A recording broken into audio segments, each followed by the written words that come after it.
श्री गणेशाय नमः। आत्मज्ञानामृत ग्रंथ के द्वारा जीवन की सार्थकता और सत्यता क्या है, इसे प्रदर्शित किया गया है। यह रचना उन महान आत्माओं के चरणों में समर्पित है जिन्होंने सत्य का साक्षात अनुभव करके समस्त संसार को अज्ञान के अंधकार से निकालकर ज्ञान और वैराग्य में ही जीवन की सार्थकता है, इसका स्पष्ट रूप से उल्लेख किया है। श्री गणेशाय नमः। श्री आत्मज्ञानामृत ग्रंथ समस्त धर्म ग्रंथों का सार, भाग 51। मन को अपने वश में कर ले, आत्मा गुमराह ना होने पाए। इंद्रियों के प्रबल वेग को विषय भोग कभी जकड़ न पाए। कर्म में तू आसक्त होकर जीवन का जंजाल ना बनने पाए। माया से तू भ्रमित होकर परम तत्व से विमुख ना होने पाए। श्लोकार्थ। मनुष्य को हमेशा अपने मन को काबू में रखना चाहिए तथा निरंतर परमात्मा की भक्ति में लगाकर रखना चाहिए और मन में एक ही उद्देश्य होना चाहिए कि हमारे भीतर में आत्मा रूपी परमात्मा की जो शक्ति कार्य कर रही है उससे हमारा साक्षात्कार कैसे हो सकता है। साथ ही यह भी प्रयास होना चाहिए कि इस शरीर से जुड़े हुए जो इंद्रिय है वह हमें गलत मार्ग पर न ले जाए और विषयों के भोग से हम सदा दूर रहे। कर्मफल में आसक्त होकर माया के जाल में बंधकर हमारा जीवन व्यर्थ ही ना बीत जाए। मोह जाल रूपी बंधनों के जाल में फंसकर हम परमात्मा की शक्ति तथा कृपा दृष्टि से कभी भी वंचित न रह जाए, इसके लिए सतत प्रयत्नशील रहना चाहिए। जब तुम अपने मन बुद्धि से परमपिता में समर्पित हो जाओगे, तत्काल परिवर्तन की क्रिया शुरू होकर तुम आनंदित हो जाओगे। जीवन के अवसर का उपयोग जब परम सुख पाने के लिए करोगे, ध्यान के सिवाय आनंदित होने का दूसरा उपाय न ढूंढ पाओगे। श्लोकार्थ। विनाश की स्थिति आने पर हमें स्वयं की बुद्धि भी विपरीत दिशा में ले जाती है।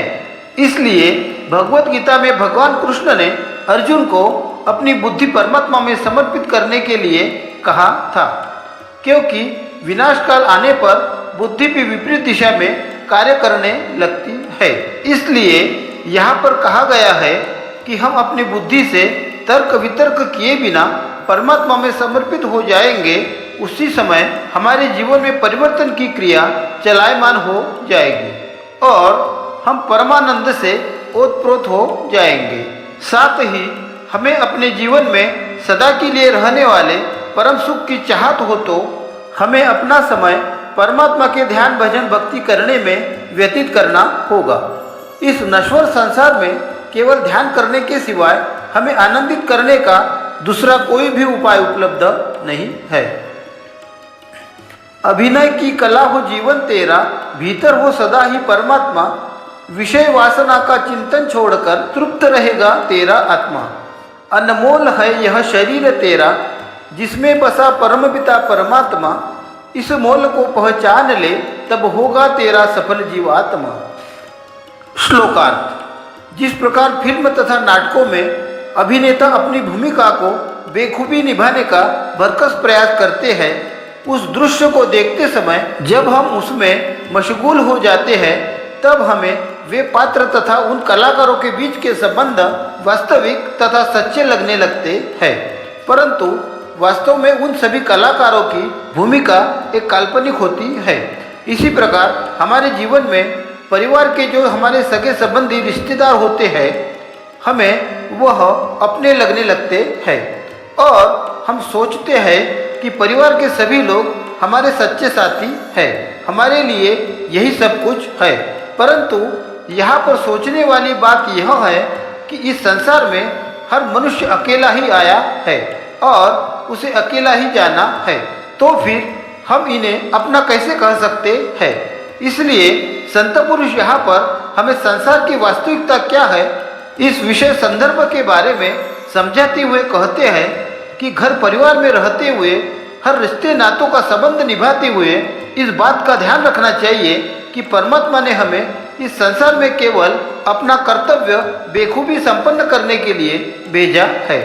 इसलिए धर्मयुक्त भक्ति युक्त सत्कर्म करते हुए संसार के सभी क्रियाकलापों को कुशलतापूर्वक करते हुए हमें अपने भीतर विराजमान आत्मा को पहचानने का प्रयास करना चाहिए और बाहर बाहर संसार तथा भीतर भीतर परमात्मा इस सूत्र को अपनाना चाहिए। सभी कामनाओं का त्याग करके जब तुम अहंकार रहित हो जाओगे, मोह माया के बंधन से छूटकर परम परमात्मा के आनंद को पाओगे। मन की सभी चिंता छोड़कर जब तुम प्रभु के चिंतन में लग जाओगे, मन की दिशा परिवर्तित करने से तुम नित्य सुरक्षा अनुभव कर पाओगे। श्लोकार्थ। मनुष्य जब अपने मन से सभी इच्छाओं का त्याग करके अहंकार से मुक्त हो जाता है, तब वह अपने आत्मा में संतुष्ट होकर संसार की मोहमाया के बंधनों से मुक्त होकर परमात्मा के आनंद को प्राप्त कर लेता है तथा अपने मन की सभी चिंताओं का त्याग करके हर समय परमात्मा के चिंतन में लगा रहता है और इस प्रकार अपने मन को संसार से विमुख करके दिशा को परिवर्तित करके सदा संतुष्ट रहकर परमात्मा की कृपा दृष्टि का आश्रय पाकर वह हर पल सुरक्षा का अनुभव महसूस करता है। कई जन्मों से मैल जमा है, तेरा मन मंदिर हुआ मैला रे, ज्ञान की साबुन लगा ले इसमें, तू कर ले तन मन उजला रे। बुरे विचारों से तू घिरा है, तुझमें नहीं धर्म कर्म का भाव रे, राग द्वेष को मन से हटाकर तू श्रद्धा भाव से कर भक्ति रे। श्लोकार्थ। धरती पर उगने वाली घास सुपीक भूमि एवं पानी के अभाव में भी फलती फूलती रहती है, परंतु गुलाब का पौधा लगाने के लिए हमें काफ़ी जतन तथा मेहनत करना पड़ता है। अर्थात अच्छी बातों को ग्रहण करने में हमें काफ़ी समय लग जाता है, परंतु बुराई हमारा मन अतिशीघ्र ग्रहण कर लेता है। यह हमारे कई जन्मों के पाप कर्म का ही परिणाम है, जिसके कारण हम चाहते हुए भी हमारा मन अच्छी बात को नहीं सोच पाता और हम बुरे विचारों को बहुत कम समय में आत्मसात कर लेते हैं।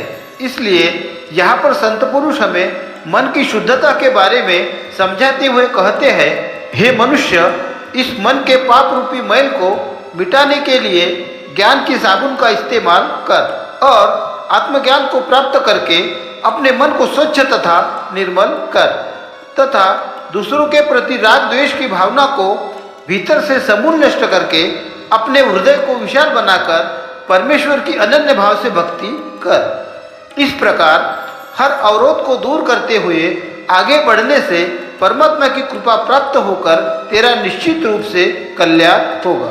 परमात्मा की सृजन अवस्था का अनुभव प्राप्त करने के लिए आप सभी महानुभावों से विनम्र निवेदन है कि इस वीडियो को अधिक से अधिक लाइक और शेयर करें। धन्यवाद।